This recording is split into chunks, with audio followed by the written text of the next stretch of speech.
This channel does not promote or encourage any illegal activities. All contents provided by this channel is meant for educational purpose only. तो hello guys, welcome to our YouTube channel. आज मैं आपके लिए video लेकर आया हूँ काली Linux के बारे में।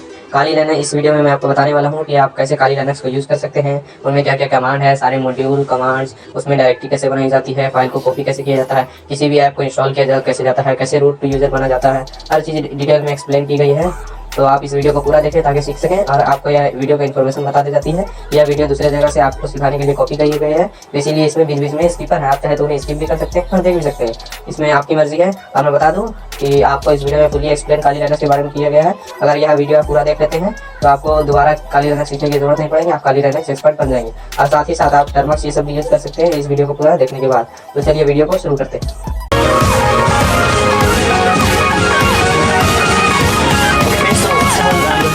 Today's agenda. So first of all we will look at history of Kali Linux। सबसे पहले हम जानेंगे कि Kali Linux की हिस्ट्री के बारे में। देन हम जानेंगे बैकट्रैक क्या होता है, बैकट्रैक और Linux में क्या डिफरेंस है, Linux डिस्ट्रीब्यूशन क्या होते हैं, Linux फंडामेंटल्स के बारे में जानेंगे, कर्नल एंड शेल टाइप्स के बारे में जानेंगे Linux फाइल सिस्टम हायरार्की क्या है, Linux की कितने फाइल टाइप होते हैं, कितनी फाइल्स होती हैं Linux में। कमांड लाइन में हम जानेंगे कि हम फाइल्स और फाइल्स डायरेक्टरीज आप कैसे वर्क कर सकते हैं, यानी कि फाइल है, फाइल कुछ कंटेंट है, उनकी डायरेक्टरीज हैं, तो किस तरह से उसमें वर्क कर सकते हैं। मैन पेजेस क्या होते हैं, Linux में स्पेशल की स्ट्रोक्स का क्या रोल है और कैसे हम उसको यूज करते हैं। और जानिए कंट्रोल ऑपरेटर्स के बारे में, कंट्रोल ऑपरेटर्स क्या होते हैं, शेल वेरिएबल्स क्या होते हैं, अलग अलग कंट्रोल ऑपरेटर्स होते हैं Linux में, तो जानेंगे हम। इनपुट आउटपुट रिडायरेक्शन क्या होता है, फिल्टर्स क्या होते हैं, बेसिक Linux टूल्स के बारे में बात करेंगे, रेगुलर एक्सप्रेशंस क्या होते हैं, introduction to VI। VI is a text editor in Linux। So VI क्या होता है, VI के एडवांस वर्जन विम सभी साथ काम करना सीखेंगे, सर्विसेज में काम करा जाता है। प्रोसेस मैनेजमेंट क्या होता है, मल्टीपल प्रोसेस चलते हैं आपके ऑपरेटिंग सिस्टम में, तो उसको कैसे मैनेज कर सकते हैं, कैसे प्रोसेस की होते हैं, ये सब चीजें जानेंगे। स्क्रिप्टिंग इंट्रोडक्शन जानेंगे, स्क्रिप्टिंग क्या होता है, किस तरह से हम स्क्रिप्टिंग बना सकते हैं। एक बहुत बेसिक स्क्रिप्ट मैं आपको बना के दिखाऊंगा, किस तरह से स्क्रिप्ट रेडी होती है, किस तरह से उसको स्क्रिप्ट को हम लॉन्च एग्जीक्यूट कर सकते हैं। Introduction to user and group management, introduction to यानी कि यूजर कैसे बनाते हैं, ग्रुप कैसे बनाते हैं, यूजर डिलीट कैसे करते हैं, किसी ग्रुप में किसी यूजर को कैसे ऐड करते हैं, परमिशन कैसे लगाते हैं। और जानेंगे अगर आपके होस्ट मशीन है और आपका वर्चुअल मशीन है, यानी कि अगर आपका Windows operating system main operating system है, उसमें वर्चुअल मशीन में कोई और ऑपरेटिंग सिस्टम चला रहे हैं, तो दोनों के बीच में किस तरह से उसमें वर्चुअल नेटवर्किंग करते हैं, उसमें हम बात करेंगे। होस्ट एडेप्टर, नेटवर्क एडेप्टर और जो हमारा लैन सेगमेंट होता है, यानी कि जो VMware के नेटवर्क एडेप्टर्स होते हैं, उसके बारे में डिटेल में बात करेंगे। और जानेंगे पासवर्ड ब्रेकिंग, इन केस आप अपने रूट का पासवर्ड भूल गए, अपने काली लिनक्स ऑपरेटिंग सिस्टम का पासवर्ड भूल गए या किसी दूसरे का आपको पासवर्ड ब्रेक करना हो तो किस तरह से हम कर सकते हैं। लाइव USB CD कैसे बनाते हैं, बूटेबल CD किस तरह से बनाई जाती है काली लिनक्स ऑपरेटिंग सिस्टम की, तो ये आज हम कवर करें। ओके फ्रेंड्स, लास्ट में हम जानेंगे काली लिनक्स की एथिकल हैकिंग टूल्स के बारे में, कि अगर आपको लिनक्स इस्तेमाल करना आ गया तो आप कौन कौन से टूल्स हैं जो आप इस्तेमाल कर सकते हैं एथिकल हैकिंग के लिए, जैसे कि information gathering tools and password tracking and steganography tools. ये स्टेनोग्राफी क्या होता है और इंफॉर्मेशन गैदरिंग क्या होता है, ये भी हम आगे जानेंगे। इनके टूल्स किस तरह से इस्तेमाल करे जाते हैं ये मैं डिटेल में आपको बताऊंगा। तो आज में हम ये पूरा एजेंडा था जो आज हम कवर करेंगे। Okay friends, so let's get started. Okay guys, so let's start with the first set of slides which is history of Kali Linux। So Kali Linux जो था, इसके जो डेवलपर हैं, कोई भी अगर ऑपरेटिंग सिस्टम होगा, कोई सॉफ्टवेयर है, उसका कोई ना कोई डेवलपर होता है। जैसे फेसबुक का डेवलपर है मार्क ज़करबर्ग, इस तरह जो Kali Linux के डेवलपर हैं, उन्होंने इसको बैकट्रैक का एक रिप्लेसमेंट बनाया था। बेसिकली Kali Linux जो है it created it is a replacement for the earlier BackTrack distribution. BackTrack का एक रिप्लेसमेंट है Kali Linux। जो बैकट्रैक था वो क्या है, basically BackTrack was a powerful platform that provides a tool for successful penetration testing. Kali Linux तो 2013 में आया, लेकिन उसके पहले जो ऑपरेटिंग सिस्टम इस्तेमाल होता था पेनिट्रेशन टेस्टिंग करने के लिए, फिर आप कह सकते हैं एथिकल हैकिंग के लिए, वो बैकट्रैक होता था। बैकट्रैक बहुत पावरफुल प्लेटफॉर्म था जो कि मल्टीपल एक सक्सेसफुल पेनिट्रेशन टेस्टिंग करने के लिए काम में लाते थे। जो पेनिट्रेशन टेस्टिंग का बैकट्रैक था, बेसिकली बैकट्रैक जो बेस था वो नॉपिक्स लाइनक्स पे बेस था। अब नॉपिक्स लाइनक्स क्या है, नॉपिक्स लाइनक्स भी एक डिस्ट्रीब्यूशन है जो कि बेस है डेबियन पे। डेबियन क्या है, डेबियन एक ऑपरेटिंग सिस्टम है जो कि लाइनक्स कर्नल पे बेस है।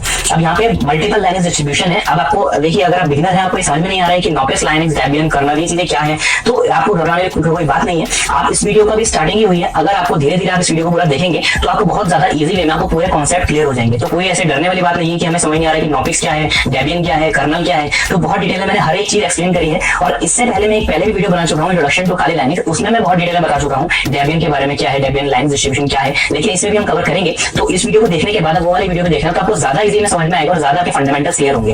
ओके गाइस, तो आपके फंडामेंटल क्लियर होने बहुत जरूरी है अगर आपको हैकिंग करनी है तो नॉपिक्स जो था वो ऑपरेटिंग सिस्टम था, जैसे हमारा विंडोज 7 ऑपरेटिंग सिस्टम है, उसी तरह से नॉपिक्स भी था जो कि डेबियन बेस्ड था।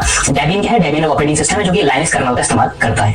ओके फ्रेंड्स, तो हम जानते हैं Kali Linux के बारे में। तो Kali Linux is a revamped version of BackTrack. BackTrack एक एनहांस्ड वर्जन था Kali Linux जो 2013 में लॉन्च हुआ था, रिलीज हुआ था मार्च के मंथ में। The most advanced, robust and stable penetration testing distribution. जो Kali Linux है बेसिकली ये मोस्ट एडवांस्ड, रोबस्ट और स्टेबल पेनिट्रेशन टेस्टिंग डिस्ट्रीब्यूशन जो कि मेनली एथिकल हैकिंग के लिए, पेनिट्रेशन टेस्टिंग के लिए और डिजिटल फॉरेंसिक्स के लिए इस्तेमाल में लाया जाता है। आज भी बहुत ज्यादा पॉपुलर है, उस वक्त भी था और आज भी है। तो ये 600 से ज्यादा टूल सपोर्ट करता है। आप इसमें 600 से ज्यादा टूल इंस्टॉल कर सकते हैं पेनिट्रेशन टेस्टिंग के करने के लिए, एथिकल हैकिंग करने के लिए और फोरेंसिक्स का इस्तेमाल करने के लिए। तो मोर देन 600 टूल्स आप इसमें सपोर्ट करते हैं और इसमें इंस्टॉल कर सकते हैं।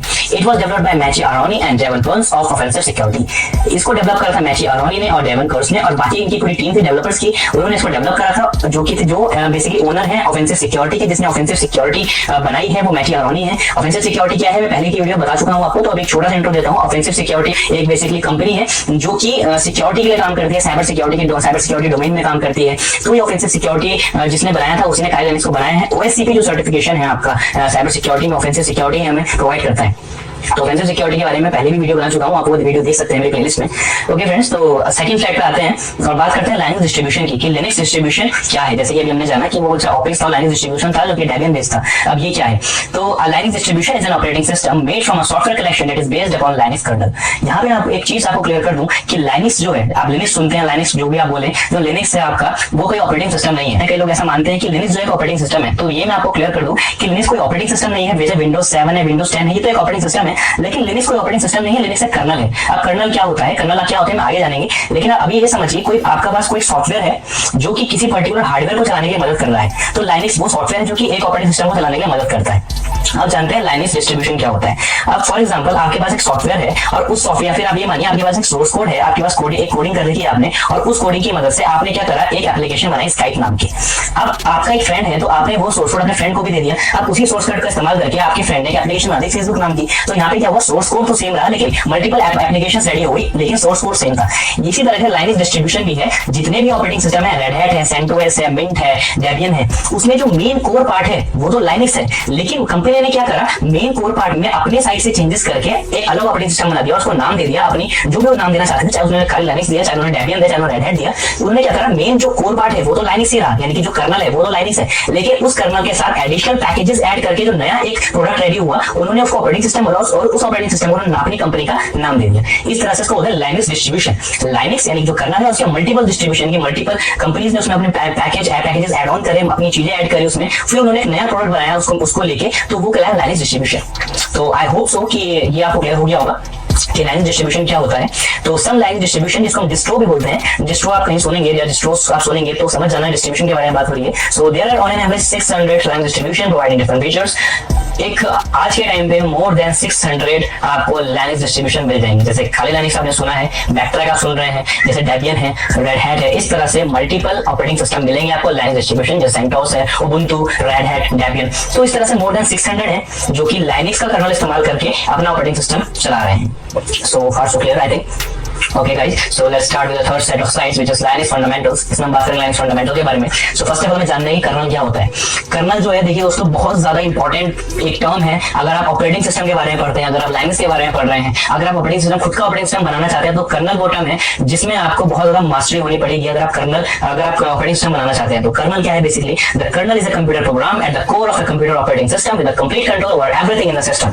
कर्नल वो कंप्यूटर का प्रोग्राम है जो सबसे ज्यादा इंपॉर्टेंस रखता है पूरे ऑपरेटिंग सिस्टम में। अगर आप विंडोज का इसका कंप्यूटर इस्तेमाल कर रहे हैं, विंडोज ऑपरेटिंग सिस्टम इस्तेमाल कर रहे हैं, तो उस ऑपरेटिंग सिस्टम में जो कर्नल प्रोग्राम होगा सबसे ज्यादा इंपॉर्टेंट रोल प्ले करता है पूरे ऑपरेटिंग सिस्टम में। कर्नल नहीं होगा तो कोई काम नहीं हो सकता ऑपरेटिंग सिस्टम में आपके। कर्नल वो है जो फुल कंट्रोल रखता है ऑपरेटिंग सिस्टम में। आपके सिस्टम में जो कुछ भी हो रहा है, चाहे आपके सिस्टम में आप गेम खेल रहे हो, आपके सिस्टम में आप कोई प्रोसेस चला रहे हो, कोई प्रोग्राम चला रहे हो, कोई सॉफ्टवेयर चला रहे हो, आप वेब ब्राउजर चला रहे हो, आप जो कुछ भी कर रहे हो, सब कर्नल की वजह से ही हो रहा है। It facilitates interaction between hardware and software components. Kernel वो है जो कि आपके हार्डवेयर और सॉफ्टवेयर के बीच में एक इंटरफेस की तरह काम करता है। अब आपने जैसे फॉर एग्जांपल चलिए पहले इसकी डेफिनेशन पढ़ लेते हैं, मैं आपको फिर डिटेल में समझाता हूं कर्नल क्या होता है। The kernel takes responsibility for deciding at any time which of the many running program should be allocated to the processor, and RAM is used to store both programs and instruction data. The kernel is responsible for deciding which program each process can use. It handles peripherals like keyboards, monitors, printers and speakers. So अगर आपको ये पढ़ के नहीं समझ में आया colonel क्या होता है, चलिए मैं आपको बहुत इजी भाषा में समझाता हूं।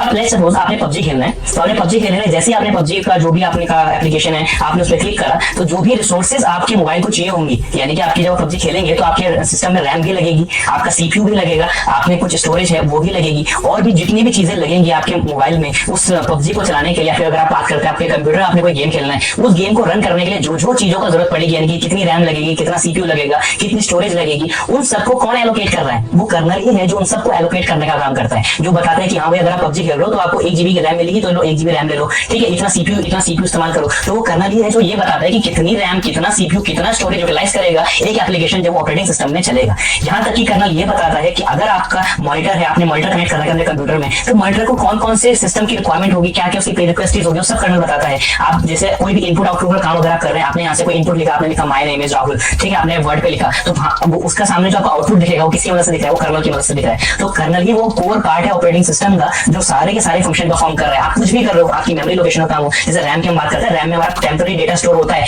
ठीक है। लेकिन अगर सोचो मल्टीपल प्रोग्राम आपके रन हो रहे हैं ऑपरेटिंग सिस्टम में, तो रैम में क्या होगा, उनका टेम्पररी डेटा स्टोर होगा। लेकिन रैम को कैसे पता चलेगा कि कितनी मेमोरी कौन से प्रोग्राम की रखनी है। आपने एक टाइम पे आपने क्या करा, टिकटॉक भी चला लिया, एक टाइम पे आपने पबजी भी खेल रहे हो, तो मल्टीपल एप्लीकेशन चला रहे हो, तो वो सारा तो टेम्पररी रैम में स्टोर हो रहा है। आप पबजी खेल रहे हो तो उसका जो डेटा या फिर आपकी जो मेमोरी है वो तो रैम में चल रही है। आप टिकटॉक यूज कर रहे हो, उसकी जो टेम्पररी मेमोरी रैम में चल रही है। आप इंस्टाग्राम यूज कर रहे हो, वो रैम में चल रही है। तो मल्टीपल एप्लीकेशन चल रही है रैम में। लेकिन रैम को कैसे पता चलेगा कि कितनी मेमोरी कौन से एप्लीकेशन के लिए चाहिए, मतलब पबजी के लिए कितनी रैम चाहिए, टिकटॉक के लिए कितनी रैम चाहिए, इंस्टा के लिए कितनी रैम चाहिए, स्नैपचैट के लिए कितनी रैम चाहिए, तो वो कर्नल ही है जो बताता है। तो kernel is a core part of an operating system. जो कर्नल होता है ठीक सीपीयू के ऊपर होता है, जहां आपका सेंट्रल प्रोसेसिंग यूनिट होता है, ठीक उसके ऊपर आपका कर्नल होता है। तो सो फार सो क्लियर। तो कर्नल इतना ज्यादा इंपॉर्टेंट रोल प्ले करता है। अब डिफरेंट ऑपरेटिंग सिस्टम में डिफरेंट कर्नल होते हैं। जैसे कि अगर हम बात करें मैक ऑपरेटिंग सिस्टम की, जो हमारे एप्पल आप बोलते हैं मैक ऑपरेटिंग सिस्टम, मैकिंटोश, उसमें एक्सएनयू कर्नल का इस्तेमाल होता है। विंडोज में विंडोज एनटी कर्नल का इस्तेमाल होता है। इस तरह से एंड्रॉइड मोबाइल आप इस्तेमाल करते हैं उसमें लाइनक्स कर्नल का इस्तेमाल होता है। तो कई बार आपने देखा होगा एंड्रॉइड फोन के अबाउट फोन पे जाए, वहां पे सारी इन्फॉर्मेशन रहती है, बेसमेंट इन्फॉर्मेशन, वहां पे आपको दिखेगा कर्नल इन्फॉर्मेशन, तो वहां पे आपको कर्नल वर्जन या कर्नल की इन्फॉर्मेशन देखने को मिल जाएगी। तो where is kernel file located, तो कर्नल की फाइल होती कहां है, तो देखिए इन विंडोज में अगर हम बात करते हैं तो विंडोज में आपकी कर्नल फाइल होती है। आपने सी ड्राइव में गए, वहां पे आपको विंडोज नाम का फोल्डर मिला, उसमें आपको सिस्टम 32 नाम का फोल्डर दिखेगा, और यहाँ पे आपको एंटी कर्नल.exe, मैंने आपको बताया विंडोज में विंडोज एंटी कर्नल का इस्तेमाल होता है, तो यहाँ पे एंटी कर्नल.exe फाइल है। तो ये यहाँ पे फाइल कर्नल की फाइल आपकी, तो विंडोज में यहाँ पे मिलेगी।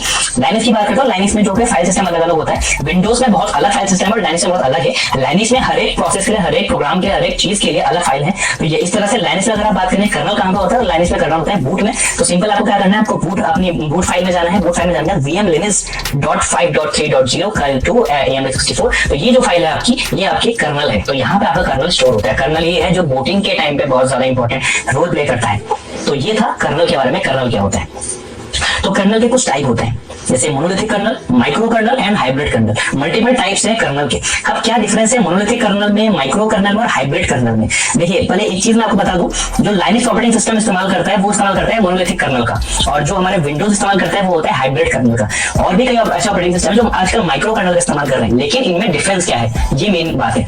देखिए जो मोनोलिथिक कर्नल होता है ना, इसमें क्या होता है, जितने भी प्रोसेस होते हैं, जितने आपके फॉर एग्जांपल आपका फाइल सिस्टम है, आपका डिवाइस मैनेजमेंट है, या फिर आपका एप्लीकेशन मैनेजमेंट है, जितने भी प्रोसेस होते हैं, जैसे मैंने अभी आपको बताया जो भी प्रोसेस सब कर्नल ही करता है। तो मोनोलिथिक कर्नल में आपके जो भी प्रोसेस होगा सब कर्नल पे ही, मतलब कर्नल ही पूरा कंट्रोल करेगा। उसमें डिवाइस मैनेजमेंट में कितनी रिसोर्सेज देनी है, कितना स्टोरेज देना है, कितना सीपीयू देना है, सब कर्नल बताएगा। लेकिन माइक्रो कर्नल में क्या होता है, इसमें क्या होता है, यूजर स्पेस और कर्नल स्पेस डिवाइड हो जाता है। यूजर स्पेस और कर्नल स्पेस क्या होता है, डिवाइड होता है। यूजर स्पेस क्या होता है, यूजर स्पेस सिस्टम की वो मेमोरी होती है जो कि एप्लीकेशन को रन करने के लिए एलोकेट करी जाती है। जैसे कि फॉर एग्जांपल लेट्स सपोज आपको विंडोज में पेंट ओपन करना है, बहुत सीरियस एग्जांपल है, चलिए समझ लेते हैं। आपने पेंट ओपन करना है, तो पेंट ओपन करने के लिए उस एप्लीकेशन को जो जो मेमोरी चाहिए होगी वो यूजर स्पेस में होती है, ठीक है। लेकिन अगर आप बात करें मोनोलिथिक कर्नल में, तो मोनोलिथिक कर्नल में पेंट ओपन करने के लिए भी जो रिसोर्सेज की जरूरत होगी वो हमको किससे कर्नल से लेनी पड़ेगी। लेकिन माइक्रो कर्नल में क्या हो रहा है, वो रिसोर्सेज आपको ऊपर लेयर में यानी कि यूजर स्पेस में मिल जाएगा, आप कर्नल के पास जाने की जरूरत नहीं है। तो ये डिफरेंस होता है मोनोलिथिक में और माइक्रो में, ठीक है। मोनोलिथिक कर्नल में सारे इन्फॉर्मेशन, सारे प्रोग्राम का होते हैं कर्नल पे ही है, सब कंट्रोल कौन कर रहा है, कर्नल ही कर रहा है। यानी कि जो जैसे अगर हम बात करते हैं कोई आपका एक घर है, एक घर के अंदर जो भी डिसीजन है वो आपके फादर लेते हैं, फिर जो भी घर का बड़ा है वो डिसीजन ले रहा है। आपको कहीं भी जाना हो, आपको कहीं जाना हो, आपको ट्रिप पे जाना है अपने फ्रेंड्स के साथ, आपको कोई हायर स्टडीज करनी है, तो सब जो डिसीजन ले रहा है कौन ले रहा है, आपके फादर ही ले रहे हैं। यानी कि पूरा का पूरा जो घर का सिस्टम है वो एक ही जना चला रहे हैं, वो आपके फादर है, फिर जो भी ग्रैंड पेरेंट्स आपके वो चला रहे हैं। लेकिन माइक्रो कर्नल में क्या होता है, सारे के सारे सिस्टम कर्नल सारे जो सिस्टम जो प्रोग्राम परफॉर्म कर रहा है वो कर्नल नहीं कर रहा है। यहाँ पे कर्नल सिर्फ मेजर पार्ट परफॉर्म कर रहा है, बाकी जो सिस्टम है वो यूजर स्पेस मैनेज कर लेता है। तो जो माइक्रो कर्नल है, यहाँ पे क्या होता है बेसिकली, अगर कोई ऐसी रिसोर्स है जिसको कर्नल की परमिशन चाहिए तो क्या करेगा, यूजर स्पेस से पहले कर्नल स्पेस में जाएगा, कर्नल स्पेस से परमिशन लेके वापस यूजर स्पेस में आएगा। तो यहाँ पे क्या होगा, थोड़ा सा लेटेंसी आपकी बढ़ जाती है। बट माइक्रो कर्नल में क्या है, आपका स्मॉल जो साइज होता है कर्नल का वो छोटा रहता है माइक्रो कर्नल में। लेकिन मोनोलिथिक में क्या होगा, आपका थोड़ा जो परफॉर्मेंस है वो फास्ट रहेगा, क्योंकि जो सारा सिस्टम है वो कर्नल ही देख रहा है। Is that clear. अब बात थोड़ी सी हाइब्रिड कर्नल की भी कर लेते हैं। हाइब्रिड कर्नल क्या होता है, हाइब्रिड कर्नल वो कर्नल होता है जो कि मोनोलिथिक कर्नल का और माइक्रो कर्नल का मिक्सचर होता है। यानी कि साइज भी छोटा होता है, साथ ही साथ हमें स्पीड भी प्रोवाइड करता है, कि एफिशिएंसी भी देता है, साथ ही परफॉर्मेंस भी देता है। तो ये होता है हाइब्रिड कर्नल जो कि विंडोज इस्तेमाल करता है। इज दैट क्लियर कि टाइप्स ऑफ कर्नल आपको क्लियर हो चुका होगा, कर्नल क्या होता है, बहुत इजी में समझा है। और फिर भी अगर आपको नहीं समझ आया तो कमेंट में लिखिए, मैं आपको जरूर रिप्लाई दूंगा। ओके फ्रेंड्स, सो अब हम जानते हैं शेल के बारे में। कर्नल हम जान लिया क्या होता है, अब शेल देखते हैं शेल क्या होता है। देखिए, the shell and the kernel are the parts of this operating system. एक ऑपरेटिंग सिस्टम है, कोई भी विंडोज है, लाइनक्स है, कुछ भी ऑपरेटिंग सिस्टम है, उसका मल्टीपल पार्ट्स होते हैं जो कि डिवाइड होते हैं यूजर स्पेस में। जैसे हम बात करते हैं माइक्रो कर्नल की, इसमें यूजर स्पेस होता है, कर्नल होता है, लेकिन एक और पार्ट होता है जिसको हम शेल बोलते हैं।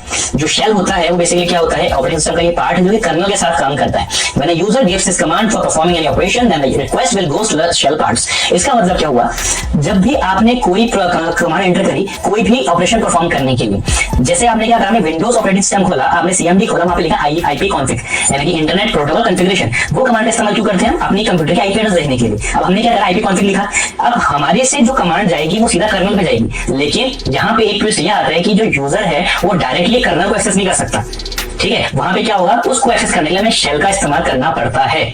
तो शेल क्या करता है, हमारी रिक्वेस्ट को क्या करता है, अब हमने तो रिक्वेस्ट भेजी नॉर्मल, अब हमने जो यहाँ से इनपुट दिया वो कर्नल नहीं समझ सकता, तो कर्नल जो लैंग्वेज समझेगा शेल उसको ट्रांसलेट करेगा, और जो लैंग्वेज कर्नल समझ सकता है वो उसमें ट्रांसलेट करके देगा। शेल इस तरह से काम करता है जैसे चाइनीज है और एक जापानीज है, ठीक है, और एक हमारा क्या है, एक ट्रांसलेटर है। अब जो चाइनीज बोल रहा वो जापानीज समझ पा रहा है, और जो जापानीज बोल रहा है वो चाइनीज नहीं समझ पा रहा। अब एक ट्रांसलेटर हम लिया है, ट्रांसलेटर ने क्या करा, जो चाइनीज बोल रहा है वो जापानीज को ट्रांसलेट करके बता रहे हैं, जो जापानीज बोल रहा है वो चाइनीज को ट्रांसलेट करके बता रहे हैं। तो shell is called an interpreter. Interpreter है जो कि ट्रांसलेट करता है ह्यूमन प्रोग्राम को मशीन लैंग्वेज में, क्योंकि जो कर्नल है वो तो मशीन लैंग्वेज समझता है। तो शेल क्या करता है, जो भी आप कमांड यहाँ से दे रहे हैं उसको कर्नल तक पहुंचाता है जो कर्नल समझ सके, और वहां से जो कर्नल रिक्वेस्ट दे रहा है उसको आप तक पहुंचाता है। So is that simple. तो समझ आपको शेल क्या होता है, ठीक है। Then the request will transfer to kernel, जैसे मैंने आपको बताया शेल क्या करता है, आपके पास जो भी रिक्वेस्ट है उसको ट्रांसफर कर्नल के पास पहुंचाता है, और कर्नल रिक्वेस्ट को आप तक पहुंचाने का काम करता है। Shell provides you with interface to the Linux system. अगर हम लाइनक्स सिस्टम की बात करें तो लाइनक्स सिस्टम में एक इंटरफेस प्रोवाइड करता है हमें कर्नल से मीटअप करने के लिए। अब कर्नल से कैसे मीटअप करेंगे, शेल के द्वारा, बट शेल से कैसे मीटअप करेंगे, ये भी तो बात है। हम कर्नल से डायरेक्टली एक्सेस नहीं कर सकते, इसलिए हमने शेल का इस्तेमाल करा। पर क्या हम शेल से डायरेक्टली एक्सेस कर सकते हैं, हम शेल से डायरेक्टली एक्सेस करने के लिए हम इस्तेमाल करते हैं टर्मिनल का, इसको बोलते हैं कमांड प्रॉम्प्ट। तो टर्मिनल क्या होता है हम आगे जानेंगे। तो टर्मिनल ही वो चीज है जो हमें शेल से इंटरेक्ट कराने में मदद करता है। Shell is an environment in which we can run our commands, program and shell script. Shell हमें एक एनवायरनमेंट प्रोवाइड करता है अपने कमांड्स को रन करने के लिए, अपने प्रोग्राम को रन करने के लिए, और शेल स्क्रिप्ट को रन करने के लिए। शेल स्क्रिप्ट क्या होती है हम शेल स्क्रिप्टिंग में जानेंगे। तो शेल की कुछ टाइप्स होते हैं। स्टार्टिंग करते हैं, सबसे पहला जो शेल था वो था बॉर्न शेल, यानी कि सबसे पहला जो शेल बना था वो था बॉर्न शेल, जो कि बना था बेसिकली यूनिक्स सिस्टम के लिए। The first shell to appear on Unix system, जो सबसे पहला ऑपरेटिंग सिस्टम यानी सबसे पहला जो यूनिक्स सिस्टम में शेल अपीयर हुआ था Bourne shell. Original Unix shell written by Billy Joy at UC Berkeley, इसे बिली जॉय ने लिखा था यूसी बर्कली में, और ये सी जो बेसिकली जो ऑपरेटिंग सिस्टम था ना यूनिक्स, ये सी लैंग्वेज में लिखा गया था, और इसके अंदर पहला शेल था वो बॉर्न शेल था। और यूजुअली कहां पे मिलता है आपको बॉर्न शेल, जो डायरेक्टरी होते हैं लाइनक्स में /bin/sh, वहां पे आपको देखने को मिल जाएगा। अब बॉर्न शेल का ही एक एडवांस वर्जन था, या आप कह सकते हैं बॉर्न शेल को ही देखिए एक नया शेल बनाया गया जिसका नाम दिया बैश। बैश शेल जो आजकल के आपको लाइनक्स सिस्टम पे दिखता है, जो काइल लिनक्स में जो शेल का इस्तेमाल होता है वो बैश शेल होता है। जो बैश शेल होता है उसका फुल फॉर्म है बॉर्न अगेन शेल। तो ये था जो बॉर्न शेल का एडवांस वर्जन था, बॉर्न अगेन शेल, जो बेसिकली डेवलप करा गया था जेएनयू प्रोजेक्ट के लिए, जैसे गनू प्रोजेक्ट इसको बोलते हैं, जिसने इस प्रोजेक्ट को डेवलप करा था गनू। इसकी बहुत अच्छी इंटरेस्टिंग स्टोरी है, वो मैं कभी बाद में किसी वीडियो में कवर करूंगा। गनू प्रोजेक्ट की बहुत अच्छी स्टोरी है कि किस तरह से ये गनू प्रोजेक्ट स्टार्ट हुआ था, क्यों डेवलप करा गया था गनू प्रोजेक्ट। तो बेसिकली जो बैश शेल था ये गनू प्रोजेक्ट के लिए बनाया गया था, और this is the actual standard Linux shell. Linux में इस्तेमाल होने वाला एक्चुअल शेल है जो कि बैश शेल बोलते हैं। और dollar character is the default prompt, जहां पे आपको डॉलर कैरेक्टर दिखता है जो काम करते हुए उसका डिफॉल्ट प्रॉम्प्ट होता है, यानी कि वहां से कमांड लिखना स्टार्ट कर सकते हैं। ये डॉलर कहां पे दिखता है ये हम आगे जानेंगे इसके प्रैक्टिकल वीडियो में। थर्ड बात करते हैं सी शेल की, तो सीएचएस से भी डिनोट होता है। सी शेल जो था बेसिकली इस्तेमाल होता है जो प्रोग्रामर जो जिनकी सी प्रोग्रामिंग बहुत अच्छी है, यानी कि सी प्रोग्रामिंग करते हैं, वो उनके लिए बहुत ज्यादा यूजफुल है सी शेल। उसमें आप इजीली प्रोग्रामिंग कर सकते हैं सी की। और the percentile character is the default prompt, जैसे बैश शेल में डॉलर प्रॉम्प्ट है, इस तरह से सी शेल में परसेंटाइल कैरेक्टर है सी शेल में। Okay, so mostly network admin का यूज दिस शेल। जो सी शेल है वो नेटवर्क एडमिन ज्यादातर इस्तेमाल करते हैं। तो ये था टाइप्स ऑफ शेल।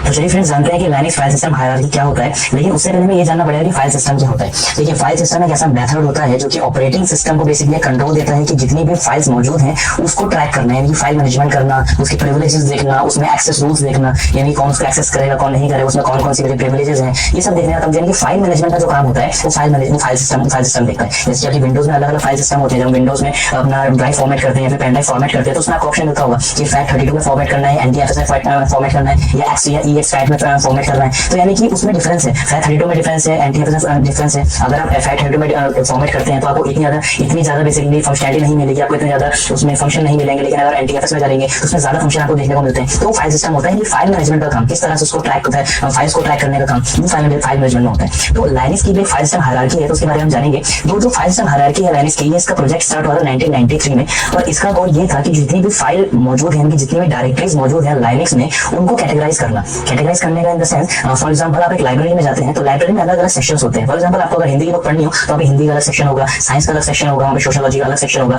तो यानी कि जिसको जो बुक पढ़नी हो उस सेक्शन से उठा ले। तो इसका फायदा लाइनक्स फाइल सिस्टम हायरार्की का ये होता है कि अगर किसी भी कोई डिस्ट्रीब्यूटर है अगर, यानी कि जो जिसने बेसिकली जो ऑपरेटिंग सिस्टम के डिस्ट्रीब्यूशंस बनाते हैं, ठीक है, इनको अगर किसी पर्टिकुलर फाइल में चेंजेस करना हो तो उनको पूरे की पूरे एक पूरे डेटा के अंदर नहीं घुसना पड़ेगा। वहाँ पर उनको क्या मिल गया, अलग अलग फाइल्स मिल गई कि पासवर्ड इस फाइल में स्टोर होगा, यूजर डेटा इस फाइल में स्टोर होगा, अच्छा ऑपरेटिंग सिस्टम की बूटिंग की इन्फॉर्मेशन इस फाइल में स्टोर होगी। तो इसलिए क्या हो गया, the goal was to come to a consensus on how directory should be organized and which file should be store, यानी कि फाइल किस तरह से ऑर्गेनाइज करी जाएगी और कौन सी फाइल कहाँ पे स्टोर होंगी, ये हमें फाइल सिस्टम बताता है। तो लाइनक्स की फाइल सिस्टम एक हायरार्की है, एक ट्री है बेसिकली, जिसमें जो स्टार्टिंग होता है रूट से। अब जैसे कि विंडोज में आप देखते हैं, विंडोज में सब जितने भी प्रिविलेज होते हैं, यानी कि जितना भी कंट्रोल होता है आपके ऑपरेटिंग सिस्टम विंडोज बेस पे, तो वो सब एडमिनिस्ट्रेटर होता है। यानी कि एडमिनिस्ट्रेटर का पूरा कंट्रोल होता है ऑपरेटिंग सिस्टम पे। एडमिनिस्ट्रेटर कुछ भी डिलीट कर सकता है, कुछ भी बना सकता है, कोई भी फाइल बना सकता है, किसी को भी रिमूव कर सकता है। तो इसका काम होता है एडमिनिस्ट्रेटर होता है। लेकिन अगर मैं लाइनक्स की बात करूँ तो लाइनक्स पे ऐसा होता है रूट पे। तो यानी कि रूट जो है वो एक तरह से यहाँ पे एडमिनिस्ट्रेटर का काम करता है और रूट को हम एक तरह से इंडिकेट करते हैं फॉरवर्ड स्लैश से। और इसी रूट से सारी डायरेक्टरी निकली है, जैसे कि आपकी बिन है, आपकी डेव है, etc है, होम है, लिब है, मीडिया है, एमएनटी है, opt, root, sbin, srv, tmp, usr and var. तो इन्हीं डायरेक्टरीज के बारे में हम जानते हैं एक एक करके कि बिन का मतलब क्या है, बूट का मतलब क्या है, डेव का मतलब क्या है, etc का मतलब क्या है। ये सारी डायरेक्टरीज निकली कहां से, रूट से। यानी कि मेन जो किंग है वो क्या है, रूट है। ठीक है, ये तो रूट हो गया। अब इसी के अंदर सारी डायरेक्टरीज आपको मिलेंगी। तो एक एक करके हमें जानना जरूरी है कि इन डायरेक्टरीज का मतलब क्या है, क्योंकि बहुत ज्यादा इंपॉर्टेंट टॉपिक है आपका लाइनक्स का लाइनक्स सिस्टम हायरार्की। अगर ये नहीं समझे तो आपको पता नहीं चलेगा कौन सी फाइल कौन से फोल्डर में रहती है। तो चलिए हम जानते हैं एक एक करके। सबसे पहले हम जानते हैं बिन। /bin नाम का जो आपको एक फोल्डर दिखेगा लाइनक्स में, जो हम लाइनक्स में भी काम करेंगे तो आपको /bin नाम का फोल्डर दिखेगा। तो /bin में क्या होता है, /bin आपकी सारी की सारी बाइनरीज होती हैं, यानी कि सारी एग्जीक्यूटेबल फाइल्स होती हैं। Contains commands that may be used by both the system administrator and by user. इसमें क्या होता है, आपकी कमांड्स रहती हैं, यानी कि जो भी कमांड आप एग्जीक्यूट करते हैं ना अपने लाइनक्स पे कमांड लाइन पे, जो कमांड आप लिखेंगे वो सारी कमांड कहां रहती है, बिन में रहती है। बिन मतलब बाइनरीज, यानी कि जैसे विंडोज में .exe फाइल्स होती हैं एग्जीक्यूटेबल फाइल्स, इसी तरीके से लाइनक्स में भी बिन में होती है सारी एग्जीक्यूटेबल फाइल्स। सेकंड आता है बूट। अब बूट जैसे नाम से पता चल रहा है, बूट का जो बूट जो डायरेक्टरी होती है लाइनक्स में, अब यहाँ पे सारी बूटिंग इन्फॉर्मेशन रहती है। यानी कि जब आपका कंप्यूटर किस तरह से स्टार्ट होगा उसकी जितनी भी फाइल्स जो इंपॉर्टेंट होती है बूटिंग के लिए, वो सारी फाइल्स इसमें रहती है। आपका ग्रब बूट लोडर इसी में रहता है, कर्नल इसी में रहता है। कर्नल जैसे हमने अभी जाना है कर्नल क्या होता है, तो कर्नल कहाँ है, कर्नल भी इसी में रहता है। फिर है देव। अब देव में सारी ड्राइवर्स की इन्फॉर्मेशन रहती है। ठीक है, ड्राइवर्स रहते हैं इसमें आपके साथ साथ जितने भी आपकी हार्डवेयर फाइल्स होती है ना, आपके जो भी हार्डवेयर होंगे आपके ऑपरेटिंग सिस्टम के, अगर आप लाइनक्स इंस्टॉल कर रहे हैं आपके ऑपरेटिंग सिस्टम में, तो आपके सिस्टम में जितने भी हार्डवेयर लगे हैं, आपके रिमूवल डिस्क है, आपकी हार्ड ड्राइव है, उनकी जो भी फाइल्स रहती हैं वो सब कहाँ रहती हैं, वो सिर्फ इसमें रहती है। फिर है /etc। अब /etc जो फाइल है एक्सेट्रा, अब ये भी कहा जाता है कि जो फाइल्स कहीं लोकेट नहीं होती वो फाइल्स इसमें रहती है। ठीक है, इसमें बहुत ज्यादा इंपॉर्टेंट फाइल्स रहती है फ्रेंड्स आपकी। इसमें आपकी यूजर्स की इन्फॉर्मेशन रहती है, इसमें जैसे यूजर के पासवर्ड होते हैं ना वो etc में रहते हैं, आपकी ग्रुप की इन्फॉर्मेशन etc में रहती है, कितने यूजर बने वो etc/ps passwd में रहती है, आपकी ग्रुप की इन्फॉर्मेशन सब etc में रहती है। साथ ही साथ इसमें क्या होता है, बेसिकली इसके अंदर भी etc के अंदर भी कई फोल्डर दिखेंगे आपको, वो आगे जाके जानेंगे। जब हम आगे एडवांस और लेवल पढ़ेंगे तो हम जानेंगे etc के अंदर भी और फोल्डर रहते हैं, लेकिन etc के अंदर मेन कॉन्फ़िगरेशन फाइल रहती है आपकी, यानी कि जो सिस्टम की जो कॉन्फ़िगरेशन फाइल रहती है ना वो कहाँ रहती है, आपकी etc के अंदर रहती है। फिर आता है होम। होम क्या आता है, होम डायरेक्टरीज रहती है, यानी कि जो हमारे यूजर्स होते हैं, यानी कि जो हमारे स्टैंडर्ड यूजर होंगे ना, जैसे कि हमारे जैसे विंडोज में होता है कि एडमिनिस्ट्रेटर होता है और एक स्टैंडर्ड होता है। एडमिनिस्ट्रेटर मतलब जिसका फुल पावर होती है, स्टैंडर्ड मतलब जिसका फुल पावर नहीं होती, बस चुनिंदा कुछ पावर होती है। उसी तरीके से होम में होता है, यहाँ पे होम में हमके स्टैंडर्ड यूजर की होम डायरेक्टरीज रहती है। Okay wait. अब आते हैं लिब। लिब में हमारी लाइब्रेरी फाइल्स रहती हैं। ठीक है, तो lib directory contains the shared library images need to boot the system and run the commands in the root file system. ठीक है, अब लाइब्रेरी फाइल्स में क्या, इसमें बेसिकली वो इतनी ज्यादा हेल्पफुल कमांड रहती है कि जो आप फॉर एग्जांपल आप कोई कमांड टर्मिनेट कर रहे हैं, कोई कमांड चला रहे हैं, कोई एप्लीकेशन चला रहे हैं, तो उसको चलाने के लिए जो इंपॉर्टेंट फाइल्स चाहिए वो किसमें रहती है, वो लाइब्रेरी फाइल्स में रहती है। ठीक है, आपने कोई कमांड चलाई लेकिन उसको एग्जीक्यूट होने के लिए, उसको प्रॉपर्ली एग्जीक्यूट होने के लिए जो इंपॉर्टेंट फाइल्स रहती है वो कहाँ रहती है, वो लिब में रहती है।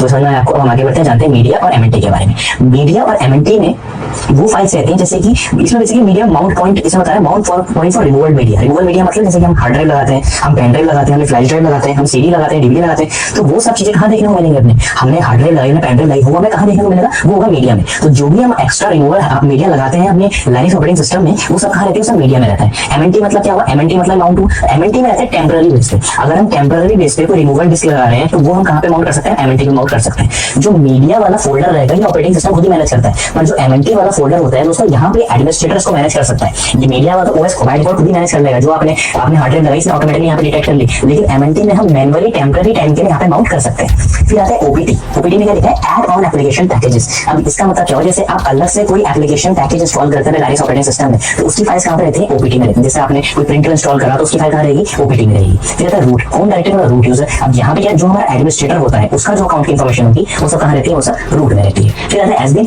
एसबिन मतलब होता है बेसिकली यहाँ पे वो स्टैंडर्ड बिन होता है, यानी कि यहाँ पे वो फाइल रहती है जो सिर्फ एडमिनिस्ट्रेटर रन कर सकता है, ठीक है। Sbin contains binary essential for booting, restoring, recovering and for repairing system in addition to the binaries in /एसबिन।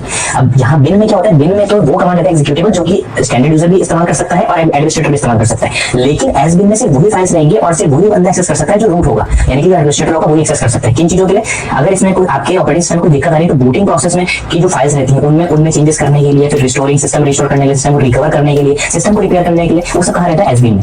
फिर आता है एसआरवी। अब एसआरवी मतलब क्या होता है, यहाँ पे आपकी जितनी भी हमारी सर्विसेज रिलेटेड डेटा होता है हमारा, ठीक है। अगर आप कुछ सर्विस रन कर रहे हैं, आप अपाचे सर्वर आपने कॉन्फ़िगर कर रहे हैं, आपने FTP server file transfer protocol server configure कर रहे हैं, तो आपने एफटीपी सर्वर कॉन्फ़िगर करा ताकि कोई दूसरा जो आउटसाइड द नेटवर्क में जो लोग हैं वो आपके एफटीपी सर्वर से डेटा एक्सेस कर पाए। तो एफटीपी सर्वर की फाइल कहाँ रहेंगी, वो एसआरवी में रहेंगी। Hope you will understand.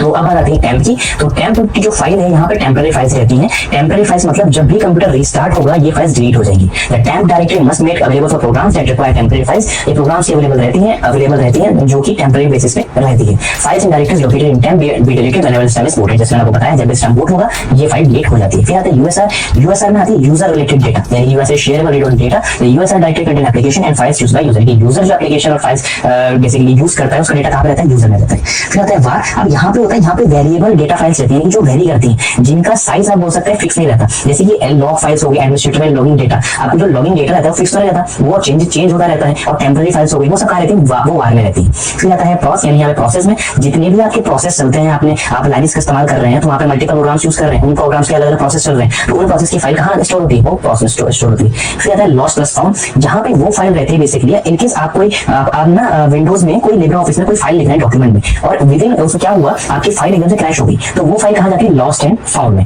तो वापस से जब आप उसको ओपन करेंगे लिब्रे ऑफिस को, तो वो लॉस्ट एंड फाउंड में देखेगा कि क्या जो क्रैश हुई फाइल थी उसका सेव डेटा यहाँ पे पड़ा है नहीं पड़ा है, तो अगर पड़ा हो तो वहां से रिस्टोर कर लेता है। फिर आता है run. This directory contains system information data describe the system since it was booted. तो रन में सिर्फ वही रहता है, जैसे ही सिस्टम बूट करता है तो सारी इन्फॉर्मेशन जो भी उसकी रहती है सिस्टम रिलेटेड तो कहाँ पे रहती है, रन में रहती है, ठीक है। तो रन में क्या, रन टाइम जो डेटा रहता है कि जो अभी डेटा चल रहा है, जो अभी प्रोग्राम चल रहे हैं उनकी इन्फॉर्मेशन रहती है रन में रहती है। तो ये होता है लाइनक्स फाइल सिस्टम हायरार्की। अब बात करते हैं लाइनक्स फाइल टाइप्स की। लाइनक्स के अलग अलग फाइल टाइप होते हैं, जैसे कि हम बात करते हैं अलग अलग फाइल होती है, जैसे हमारे पास जैसे .jpg है, .png है, .exe है, अलग अलग फाइल है। इस तरह से लाइनक्स के भी अलग अलग फाइल टाइप होते हैं। जब हम आगे अभी प्रैक्टिकल करेंगे तो हम जानेंगे लाइनक्स के कौन से फाइल होते हैं। तो अगर हम इसमें देखिए, इसमें हम सिंबल से इंडिकेट कर सकते हैं। अगर आपको ये समझ में आ जाए लाइनक्स फाइल क्या होते हैं, तो सिर्फ आप एक सिंबल, जैसे ये हाइफन है, डी है, सी है, बी है, एस है, पी है, एल है, आई है, तो ये क्या है, आप सिर्फ इसको देख के बता सकते हैं कौन सी फाइल है, यानी कि ये रेगुलर फाइल है, डायरेक्टरी है, ये या फोल्डर है, सिर्फ इसको देख के तो हम जानते हैं इसका मतलब क्या होता है। देखिए रेगुलर फाइल्स वो होती हैं जिनको हम रेगुलर बेस पे इस्तेमाल करते हैं। रेगुलर बेस पे इस्तेमाल करने का मतलब जैसे कि हमारी टेक्स्ट फाइल्स हो गई, हमारी MP3 फाइल हो गई, हमारी MP4 फाइल हो गई, वो रेगुलर फाइल्स होती हैं। Most common file type found on the Linux system, you can create a regular file with touch command. हम टच कमांड की हेल्प से रेगुलर फाइल बना सकते हैं। ओके, और रेगुलर फाइल का जो आप बोले सिंबल क्या है, हाइफन। फिर आते हैं directory. Directory is second most common file type in Linux. जैसे विंडोज में फोल्डर होता है इस तरह से यहाँ पे डायरेक्टरी होती है, उसको डायरेक्टरी फाइल बोलते हैं। Character and block device file, ये वो फाइलें होती हैं, कैरेक्टर की डिवाइस फाइल वो होती है जो कि हमारी पेरिफेरल्स वाली फाइल होती है। पेरिफेरल्स मतलब जो हमारे माउस है, हमारा कीबोर्ड है, ठीक है, इस तरह के जो पेरिफेरल्स होते हैं उनकी जो फाइल होती है उनको कैरेक्टर फाइल बोलते हैं यहाँ पे। ब्लॉक डिवाइस फाइल मतलब जो हमारी, जैसे कि हमारे रिमूवर डिस्क की कोई फाइल है, हमारी हार्ड ड्राइव की कोई फाइल है, वो कहलाती है ब्लॉक डिवाइस फाइल। देन आता है लोकल सॉकेट फाइल। अब जो लोकल सॉकेट फाइल है बेसिकली इस्तेमाल में लाया जाता है, जैसे मल्टीपल आपकी प्रोसेस चल रहे हैं, ठीक है, अब मल्टीपल प्रोसेस आपके चल रहे हैं, अब पर एक प्रोसेस को एग्जीक्यूट होने के लिए दूसरे प्रोसेस का इस्तेमाल जरूरत पड़ रही है, तो वहां पे कौन सी फाइल होती है, लोकल सॉकेट फाइल होती है, जो कि basically use for communication between process. दो या उससे मल्टीपल प्रोसेस चल रहे हैं, उनके बीच में कम्युनिकेशन कराना होगा, तो वो कौन सी फाइल करवाते हैं, लोकल सॉकेट फाइल करवाती है। फिर आता है नेम्ड फाइल। जो नेम्ड फाइल होता है बेसिकली अगर कोई भी दो प्रोसेस है, कोई दो प्रोसेस के बीच में आपको कम्युनिकेशन कराना हो, एज अ ब्रिज बोल सकते हैं इसको, तो हम नेम्ड पाइप फाइल का इस्तेमाल करते हैं। तो वो नेम्ड पाइप फाइल होती है जो कि दो प्रोग्राम के बीच में, दो प्रोसेस के बीच में कम्युनिकेशन कराते हैं। होप सो क्लियर हो गया होगा आपको ये क्या होता है।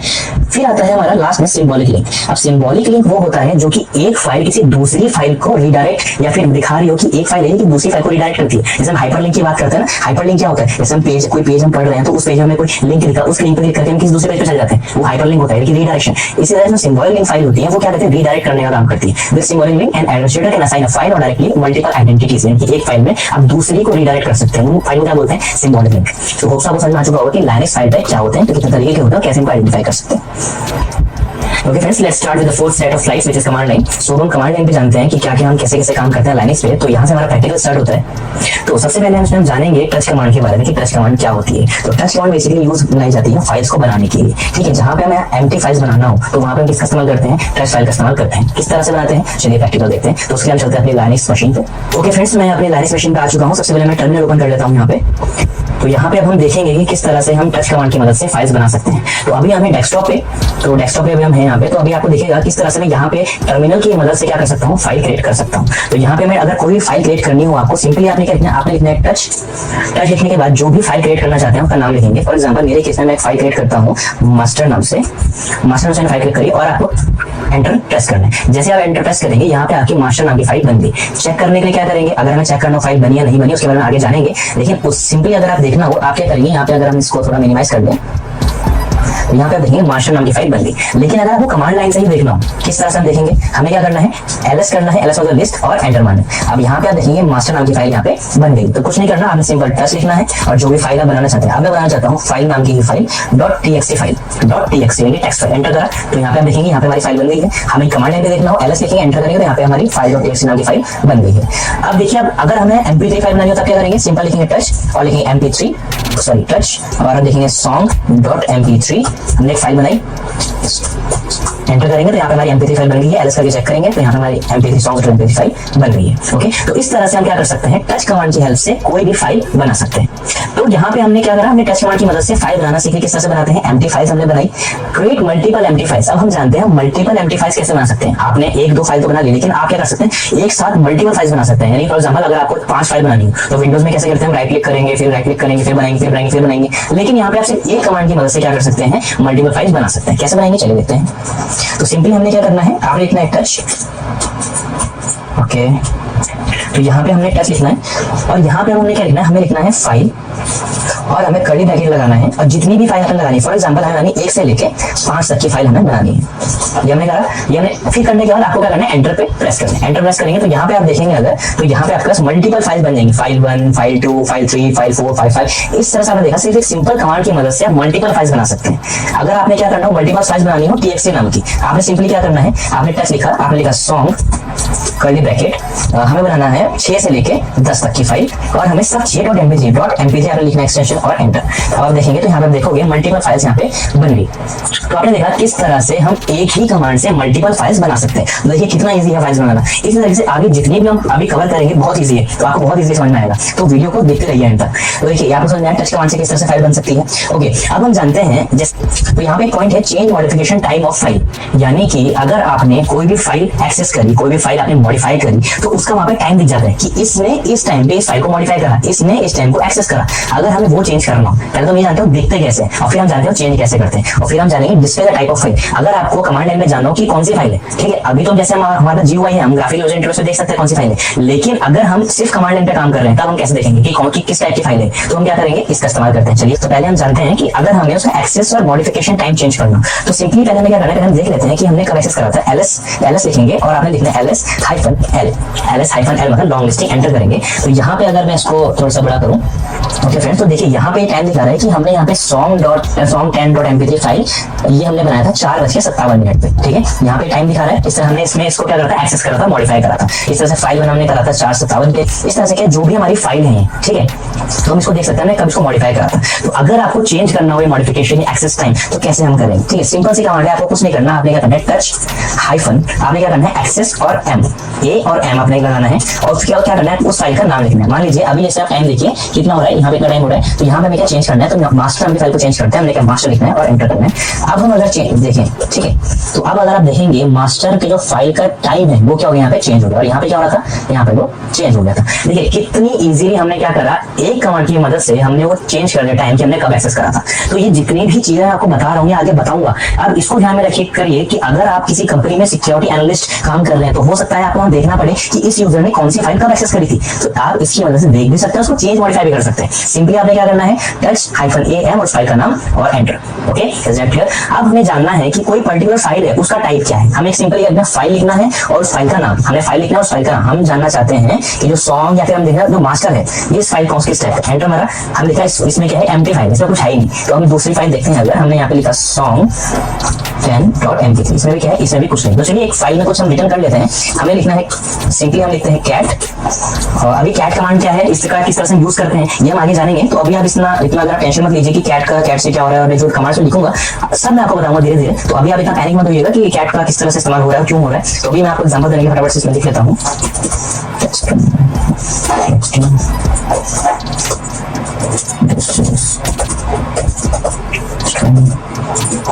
तो यहाँ पे मैंने टेक्स्ट 11.html नाम की फाइल डाली। मुझे देखना है इस फाइल में बेसिकली किस टाइप की फाइल है। तो सिंपली मैं यहाँ पे इस फाइल लिखता हूँ, फाइल का नाम लिखता हूँ। तो देखिए यहाँ पे क्या लिखा है, टेक्स्ट फाइल है, अस्काई टेक्स्ट। तो देखिए सिंपल एक कमांड की मदद से आप क्या देख सकते हैं कि इस फाइल का टाइप क्या है। ये क्या है, अस्काई टेक्स्ट फाइल है। सिंपली आपने क्या लिखना है, जो भी फाइल है आपने सिंपल फाइल लिखना है, आपने सिंपल फाइल लिखना है, जो भी आपकी फाइल का नाम है वो लिखेंगे यहाँ पे आप टेक्स्ट करके और एंटर मारेंगे तो यहाँ पे वो दिख जाएगा। तो अभी आपका टच कमांड शायद क्लियर हो गया होगा, किस तरह से टच कमांड इस्तेमाल लाया जाता है। तो यहाँ पे आपका क्लियर हुआ कि टच कमांड कैसे हम एम्प्टी फाइल्स बना सकते हैं, कैसे मल्टीपल फाइल्स क्रिएट कर सकते हैं, उसमें मॉडिफिकेशन कैसे कर सकते हैं, उसमें हम टाइप ऑफ फाइल यानी कि वो फाइल का टाइप क्या है वो किस तरह से देख सकते हैं, ये हम टच कमांड की वजह से आपने सीख लिया है। अब हम जानते हैं आरएम कमांड। आरएम मतलब होता है रिमूव कमांड। आरएम का इस्तेमाल करते हैं, कोई भी डेटा आपको रिमूव करना होगा तो हम आरएम का इस्तेमाल करते हैं। जैसे हम विंडोज में डिलीट करते हैं और रिसाइकल में जाते हैं ना, तो दोस्तों यहाँ पे आपको ध्यान रखने वाली बात यह है कि लाइनक्स में कोई भी फाइल डिलीट होने रिसाइकल में नहीं जाएगी। अगर आप कमांड लाइन से काम कर रहे हैं, तो आप जीयूआई बेस पे काम कर रहे हैं तो आपका ट्रैश में जा सकता है, रिसाइकल में जा सकता है। लेकिन अगर आप कमांड लाइन पे काम कर रहे हैं, वहां से अगर आप रिमूव करते हैं कोई फाइल, तो वो फाइल वापस नहीं आएगी। यहाँ पे कोई अंडू नहीं होता, ठीक है। तो आपको इस बात का ध्यान रखना है। तो इसको ध्यान रखने के लिए हम इस्तेमाल कर सकते हैं आरएम के साथ -i का। इसका इस्तेमाल आरएम के साथ -i का इस्तेमाल करते हैं। वो आपसे पूछेगा देन कि आपको सच में डिलीट करनी है नहीं करनी, तो वहां पे इसको आप देख सकते हैं। फिर हम देखेंगे rm-rf यानी कि रिकर्सिवली या फोर्सफुली। rm-rf का इस्तेमाल तब करते हैं हम अगर आप कोई डायरेक्टरी डिलीट कर रहे हैं या कोई फाइल डिलीट कर रहे हैं और उसकी फाइल के अंदर भी एक और फाइल है, यानी कि मल्टीपल फाइल्स हैं डायरेक्टरी के अंदर, फोल्डर के अंदर, तो हम -rf का इस्तेमाल करते हैं। तो हम जानते हैं आरएम का हम जो प्रैक्टिकल यूज किस तरह से करते हैं। और दोस्तों एक और बात मैं आपको बता दूं कि लाइनक्स में हर चीज फाइल होती है। लाइनक्स में हर चीज क्या है, फाइल है। लाइनक्स में आप कुछ भी कनेक्ट कर रहे हैं, कुछ भी आपकी चाहे हार्ड ड्राइव हो चाहे आपका माउस हो, वो सबको क्या समझेगा, एक फाइल समझेगा। तो चलिए हम आगे बढ़ते हैं, देखते हैं आरएम कमांड कैसे यूज करते हैं। ओके दोस्तों, तो यहाँ पे हमें क्या करना है, अब एलएस करके देखते हैं कि हमने कितनी सारी फाइल्स हमें बना ली। देखो इतनी सारी फाइल हमने यहाँ पे बना ली ना। अब हमें क्या करना है, उनको डिलीट करना है। डिलीट करने के लिए आपने आरएम लिखना है और जो भी फाइल आपको डिलीट करनी है, हमने फाइल डिलीट करनी है 1, ये वाली फाइल डिलीट करनी है हमने ना। आरएम करना है, फाइल का नाम लिखना है और एंटर मारना है। अब एलएस करके देखेंगे तो हम देखो फाइल 1 नहीं है। इस तरह से हमने फाइल 2 डिलीट करनी है, तो आरएम फाइल 2 एंटर, और अब एलएस करेंगे तो फाइल 2 यहाँ पे नहीं है। तो ओके फ्रेंड्स, आपने देखा किस तरह से हम फाइल को डिलीट कर सकते हैं। तो अब आता है working with files and file content में सीपी का। सीपी इस्तेमाल होता है कोई भी चीज कॉपी करने के लिए, ठीक है। आपको कोई भी कंटेंट कॉपी करना हो, कोई भी फाइल कॉपी करना हो, तो हम सीपी का इस्तेमाल करते हैं। अब सीपी का इस्तेमाल किस तरह से करते हैं वो चलिए हम जानते हैं। ओके, तो यहाँ पे जैसे कि हमने यहाँ पे कुछ फाइल्स बना रखी है, फाइल 3, फाइल 5, तो यहाँ पे हम क्या कर सकते हैं, यहाँ पे हम एक फोल्डर बनाते हैं, डायरेक्टरी बनाते हैं, हम बोल सकते हैं सैंपल डायरेक्टरी में यहाँ पे बनाता हूँ। तो एलएस करते हैं तो यहाँ पे आप देखेंगे कि यहाँ पे एक सैंपल डायरेक्टरी बन गई। हम चाहते हैं कि फाइल 3 जो है वो इस सैंपल जो डायरेक्टरी है इसमें कॉपी हो जाए। सिंपली है कॉपी उस फाइल का नाम और हमें कहाँ कॉपी करना है उसको लिखेंगे, एंटर करा। ओके, तो ये दिखा रहा है कि नो सच फाइल और डायरेक्टरी, किसी कोई फाइल नहीं है। पता है क्यों हो रहा है, क्योंकि यहाँ पे हमने स्पेलिंग गलत लिखी है। ओके, तो यहाँ पे हम इसका स्पेलिंग थोड़ा ठीक कर लेते हैं, फाइल 3 और एंटर। अब देखिए, अब चेक कर लेते हैं हम यहाँ पे, हम डायरेक्टरी में जाके देखते हैं सैंपल में, cd सैंपल एलएस करते हैं तो देखिए यहाँ पे फाइल आ गई है।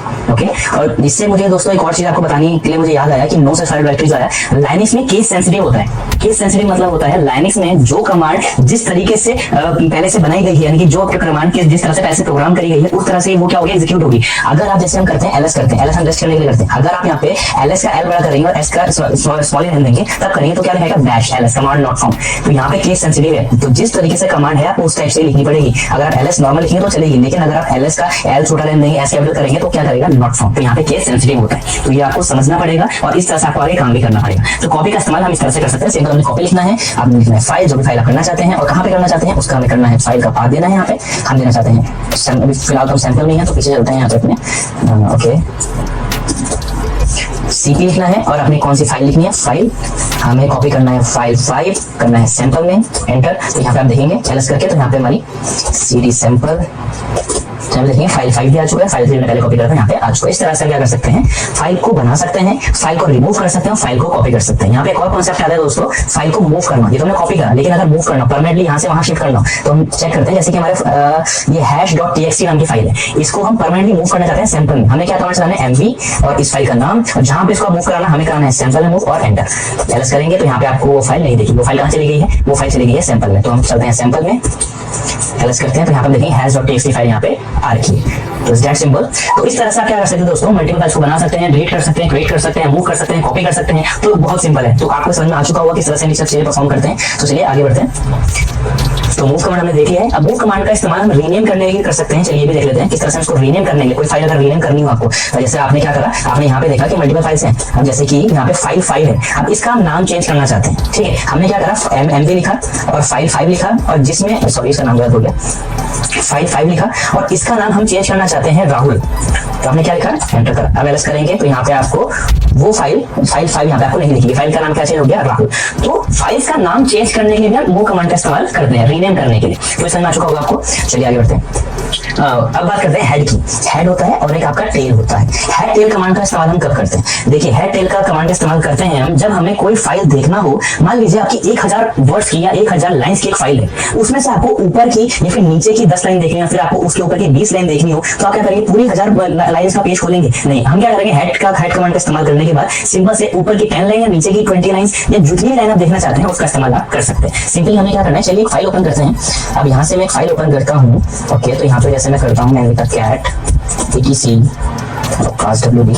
तो यहाँ आप देखेंगे बहुत सारी फाइल्स यहाँ पे मेरे पास आ चुकी है। अब मैं चाहता हूँ कि जितनी सिर्फ शुरुआत की जो 10 लाइन हो, यानी कि शुरुआत की 10 लाइन हो, वही मुझे देखिए, इतनी सारी फाइलें ना लिखें। सिंपली हम क्या करेंगे, हमें लिखना है हेड और उस फाइल का नाम, यानी कि कितनी लाइन देखना चाहते हैं, हम देखना चाहते हैं 10 लाइन, तो हाइफन 10 लाइन, और कहाँ पे देखना है, etc में और passwd करना है, एंटर करना है। तो सिर्फ आपको वो 10 लाइन दिखेंगी स्टार्टिंग की, इंस्टेड ऑफ कि आपको पूरा दिख रहा है। समझ में आया आपको। हेड मतलब जैसे होता है ना, हेड होता है, टेल होता है। हेड मतलब स्टार्टिंग की लाइंस अगर हमें देखनी हो 10, अगर हमें स्टार्टिंग की 5 लाइन देखनी हो बस, तो यहाँ पे हम क्या करेंगे, इसको 5 करेंगे और हमें सिर्फ स्टार्टिंग की 5 लाइन की दिखेंगी। तो इसका इस्तेमाल होता है हेड में। टेल में जो है, अगर आपको लास्ट की 10 लाइन देखनी हो तो टेल्स हाइफन 10 और कहाँ पे देखना है, etc में /passwd में एंटर मारेंगे तो लास्ट की आपको क्या देखेंगे, लास्ट की 10 लाइन आपको यहाँ पे दिख जाएगी। तो मैं इसको, अगर आपको स्क्रीन को जैसे हमारा टर्मिनल इसको हमें क्लियर करना हो, इसकी पूरी कमांड डिलीट करनी हो, सिंपल क्लियर लिखेंगे तो यहाँ पे आपका पूरा टर्मिनल क्या हो जाएगा, क्लियर हो जाएगा। तो इस तरह से हम हेड टेल का कमांड का इस्तेमाल कर सकते हैं। ओके दोस्तों, तो अब हम जानते हैं कि कैट कमांड का इस्तेमाल किस तरह से करते हैं लाइनक्स में, ऑपरेटिंग सिस्टम में, कमांड लाइन पे।